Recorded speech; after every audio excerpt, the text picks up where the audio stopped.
혹시 이런 생각 안 해보셨어요? 매일 지나다니는 저 공사장, 대체 언제 끝나는 거지? 하고요. 오늘 이야기는 바로 그 공사 기간과 비용을 아주 획기적으로 바꾸고 있는 디지털 청사진에 대한 겁니다. 특히 우리 서울시가 어떻게 스마트 건설 혁신에 이끌고 있는지 한번 들여다보죠.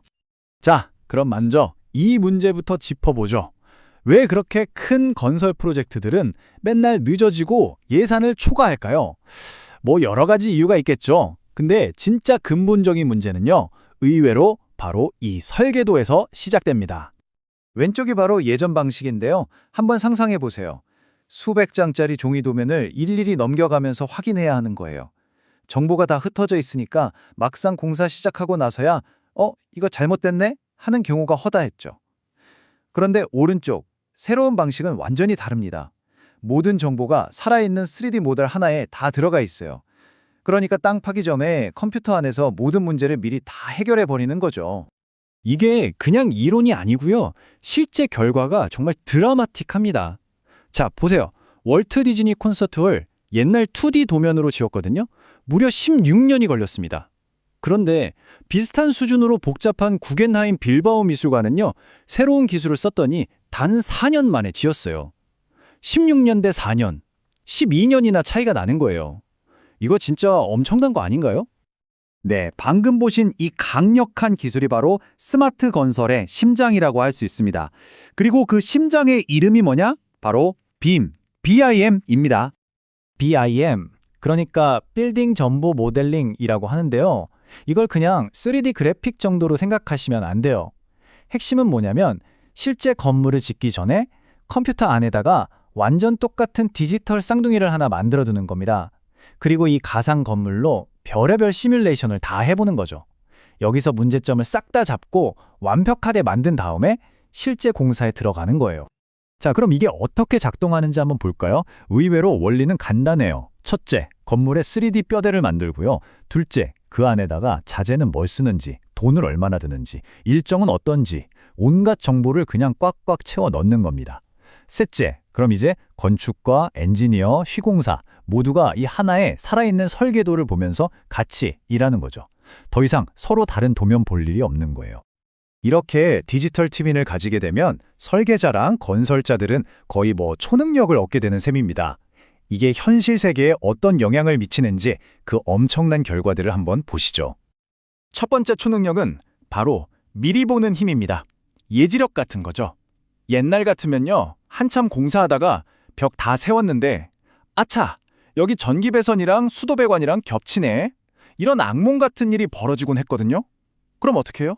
다 부수고 다시 헤어져. 그런데 빔을 쓰면 이런 문제들을 컴퓨터 화면에서 미리 다 찾아낼 수 있는 겁니다. 자, 그래서 실제 시범 프로젝트에서 이렇게 디지털로 미리 검토를 여러 번 해봤더니 현장에서 발견된 설계 오류나 간섭이 몇 건이나 나왔을까요? 결과가 정말 놀랍습니다. 바로 0건, 단 한 건도 없었던 거예요. 완벽하게 제로가 된 거죠.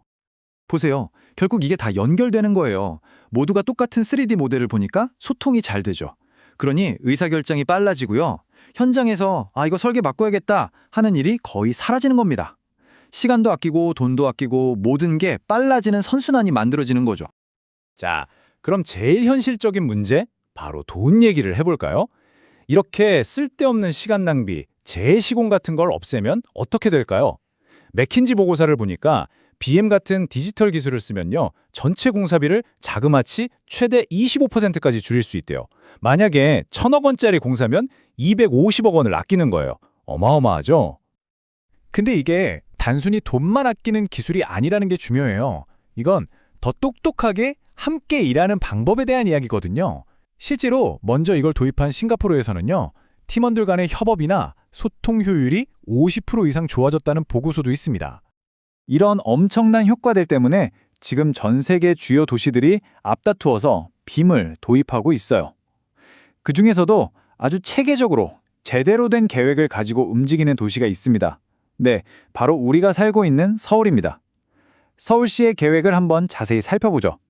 서울시 로드맵을 보면요, 되게 인상적인 게 뭐냐면 막 서두르지 않는다는 거예요. 자, 오늘부터 다 바꿔! 이게 아니라 단계별로 차근차근 나아가는 거죠. 일단 지금은 가이드라인을 적용하고 2026년까지는 관리 시스템을 만들고 최종적으로 2030년에 전면 도입을 목표로 하는 아주 현실적인 계획을 세운 겁니다. 그러니까 그냥 앞으로 빔 쓰세요 하고 끝내는 게 절대 아니에요.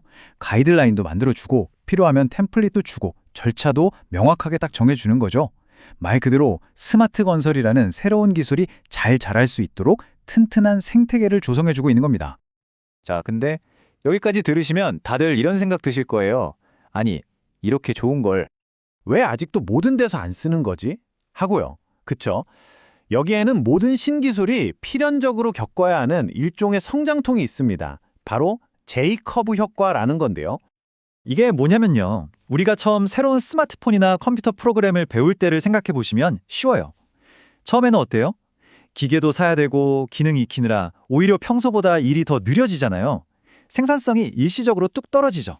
하지만 일단 익숙해지고 나면 생산성이 폭발적으로 늘어나잖아요. 바로 이 단기적인 하락과 장기적인 상승, 이 모양이 알파벳 J 같다고 해서 J-커브라고 부르는 겁니다. 바로 이 J-커브의 움푹 파인 부분, 즉 초기 투자 비용이나 교육 시간 같은 이 부담을 개별 회사들이 전부 다 감당하기는 사실 어렵습니다. 이 회사 프로그램이랑 저 회사 프로그램이랑 호환이 안 되는 문제도 있고요. 그래서 정부나 서울시 같은 공공기관의 역할이 정말 중요한 거예요. 장기적인 계획을 가지고 이 생태계 전체가 J-커브를 무사히 넘어설 수 있도록 지원해 주는 거죠. 서울 같은 도시들이 이제 막 이 힘든 J-커브를 넘어서고 있습니다. 이건 우리에게 아주 근본적인 질문을 던지게 만들어요. 만약에 앞으로 우리가 짓는 모든 건물, 모든 다리, 모든 도시가 그냥 종이 도면이 아니라 완벽한 디지털 트윈에서부터 시작된다면 과연 우리는 어떤 미래를 만들어가게 될까요?